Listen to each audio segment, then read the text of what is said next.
જો ત્યારે મને આ ગીતની કડી યાદ આવે છે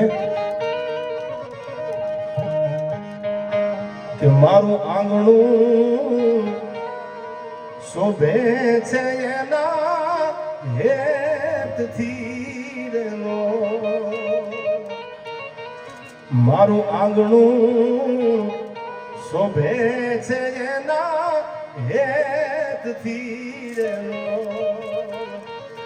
અને જાણે ખીલ્યો કાંઈ તુલસી કેરો છોડ જો, જાણે ખીલ્યો જાણે તુલસી કેરો છોડ જો, મોગા મૂલી છે મારી લાડલી રેલો, એ જેવી મોગા મૂલી છે મારી લાડલી રેલો. હવે બીજી કડી સાંભળજો. શું કીધું છે? દીકરી છે કેવી? ને ઘણા પરિવારમાં એવી વાતો સાંભળી છે કે અમારા ઘરે દીકરીનો જન્મ થયો તો અમારી તકદીર, અમારા નસીબ, અમારા દિવસો પલટાઈ ગયા, બદલાઈ ગયા. આ દીકરી પાત્ર છે. કેવી છે દીકરી? સાંભળજો આ કડીમાં. એને પગલી રે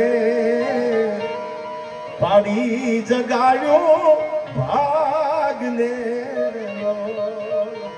જે બાપના ભાગ હોઈ ગયા હોય એ દીકરીના પગલા પડે ને, દીકરીનો જન્મ થાય ને, એ ફળિયાના એ પરિવારના ભાગને એને જગાડ્યા છે. દીકરીનો જન્મ થાય અને કેટલાય પરિવારને આપણે જોયા છે કે અમે આભે અડી ગયા છીએ. આ દીકરી માટે મેં આ કડીમાં કીધું, એને પગલી રે પાડી જગાડ્યો ભાગને, અને લેખમાં એને માર્યા છે કાય મેખ રે, લેખમાં એને વિધાતાના લેખમાં જો કોઈ મેખ મારી શકે તો એ આપણી દીકરી છે, એટલું યાદ રાખજો. એને પગલી રે પાડી જગાડ્યું ભાગને, અને લેખમાં એને મારા છે કઈ મેખ રે, લેખમાં એને મારા છે કઈ મેખ રે, મોગા મૂલી છે મારી લાડલી રેલો, એ જેવી મોગા મૂલી છે મારી દીકરી રેલો. અને હું ઘણી વાર કહું છું, આ કડી હજી સાંભળી લેજો કે આપણી કહેવત છે ગામડાની, ખાલી આવે તો હાડલો લઈને જાય, બેન આવે તો આહુડા પાડતી જાય. એ બધાય માટે કહું છું કે બેનને પ્રેમ કરજો, બેનના ખબર અંતર પૂછજો. વનરાજભાઈ, એક તાતણાનો દોરો તમારા કાંડામાં બાંધી અને તમારી કરોડો રૂપિયાની બાપની સંપત્તિમાં કોઈ દી બેને નજર નથી કરી. ભાઈ કરોડપતિ હોય તો ભલે, ભાઈ અબજોપતિ હોય તો ભલે, અને કદાચ ગમે એવો જાગીરદાર હોય તો આ દેશની દીકરી જ્યારે પરણીને સાસરે જાય, પોતાના ભાઈને કાંડે રાખડી બાંધે તો કોઈ દી આ દેશની બેને એમ નથી કીધું કે તારી પ્રોપર્ટીમાં ભાગ આપી દે મને. એટલે હું હૃદયથી કહું છું કે રક્ષાબંધનનો દિવસ આવે ત્યારે તમારા બધાય કામ પડ્યા મૂકી અને કોકની બેન આગળ 2 કલાક બેહીને એને પૂછજો, બેન તારો ભાઈ હજી જીવે છે? મુંજાતો નહીં, મુંજાતી નહીં બેન, બેન મુંજાતી નહીં. શું કામ? નવગણ દીદી જાહલને જવતર હોમવા માટે ચોરી આવ્યો ને, જાહલ ચોરીએ ચડેલી, લગ્ન હતા, મંડપમાં ફેરા ફરવા માટે જાહલે પગ દીધા. તેથી જવતર હોમતા હોમતા નવગણે એટલું કીધું, બેન બેન તું કેતો જુનાણાની ગાદી આપી દઉં અને મારી બેન આ નવઘણના ચામડાની મોદડી પહેરાવીને તારા પગમાં જાહલ પહેરાવું ને તો તમારા ઋણમાંથી કોઈ દી મુક્ત નહીં થાવ. બેન તમારું એવડું ઋણ છે મારી ઉપર, બેન માગી લે. તેની ચોરીએ ચડેલી ભારત વર્ષની દીકરી, દેવાય બોદનની દીકરી એટલું બોલી હતી, ભાઈ આ દુનિયાની કઈ બેન એવી હોય જે પોતાની ભાઈની જાગીર ઉપર મીઠ માંડે?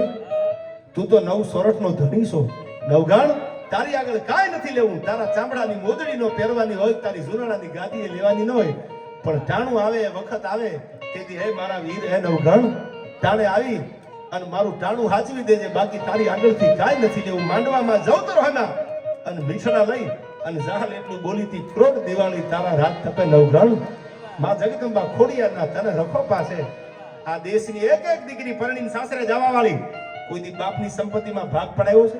હશે ક્યાંક 2% તો મને ખબર નથી, પણ સાહેબ બાપની ગમે એટલી જાગીરને ઠેબુ મારી અને ચૂંદડીનો છેડો આડો રાખ્યો છે, મારી નજર ન જાય મારા બાપની ભાઈની સંપત્તિ ઉપર. આવી બેનને રક્ષાબંધનના દી હારા દિવસે ભેળા થાવ ને એને આહુડા એના માથે હાથ ફેરવીને એટલું કીજો, બેન હજી તારો ભાઈ જીવે છે, ખાલી આટલું કહી દો ને ત્યાં તો બેન રાજી થઈ જાય. અને હું તો એમ કહું છું કે હાળી આવે તો હાડલો લઈને જાય અને બેન આવે તો આહુડું પાડતી જાય. શું કામ ભાઈ? આપણી બેન છે. દુનિયામાં એક વાત યાદ રાખજો, આ રેકોર્ડિંગ થાય છે બોલું છું, દુનિયામાં તમને ગમે એ થાય, તમારી બેનને જેટલો જીવ બળશે ને એટલી કોઈની તાકાત નથી તમારી પાછળ કોઈ એનો જીવ બાળી શકે. એ બેન પાત્ર એવું છે કે ભાઈ સુખી હોય તો એના સુખમાં બેન સુખી હોય. અને સાસરે 100 કિલોમીટર 200 કિલોમીટર દીકરી હારે હોય અને ભાઈને પીડા, ભાઈને તકલીફ થાય એ ખબર પડે તો પેલું આહુડું બેન પાડે છે ને એકચ્યુઅલી હાળી નથી આવતી આહુડા પાડવા કે મારા ભાઈને શું થયું. એ ઉપાધિ બેન કરતી હોય છે. એટલે બેનને યાદ રાખજો જીવનમાં. અને હું તો એમ કહું છું 100 બ્રાહ્મણને પુણ્ય કરો એટલું એક ભાણેજને આપણા શાસ્ત્રો એમ કહે છે ખાચવજો. જ્યાં ટાણું આવે ત્યાં ધર્મ ન થાય તો કાંઈ નહીં, અધર્મ ન કરતા, કોઈનું સારું ન થાય તો કાંઈ નહીં, કોઈનું ભૂંડું ન કરતા. મોટામાં મોટો ધર્મ ઈ જ છે યાર. તમે કરોડ રૂપિયાનું દાન ન કરી શકો તો કાંઈ વાંધો નહીં, પણ કોઈને નડો નહીં અને સારા કામમાં આડા પગ ન કરો. મોટામાં મોટું તમારું મહાદાન છે. એથી બીજું કયું દાન હોય યાર? ઘણા તો જૈનમાં જ નડવા હોય. સારું કામ કરો તો ખવરિયા વાતો કરતા હોય, એકચ્યુઅલી આમ છે ને એકચ્યુઅલી તેમ છે. તો તું આવ્યું ને ભણના દીકરા મેદાનમાં તેવડ હોય તો સારું કરે છે ને કરવા દો યાર. એમાં આડા પગ નો કરો તોય મારો ભોળોનાથ, તોય ભગવાન શિવ રાજી છે. પણ બે કડીની વાત કરી દઉં, મને અહીંથી મોકલી ફરમાઈશ પરમારની વાત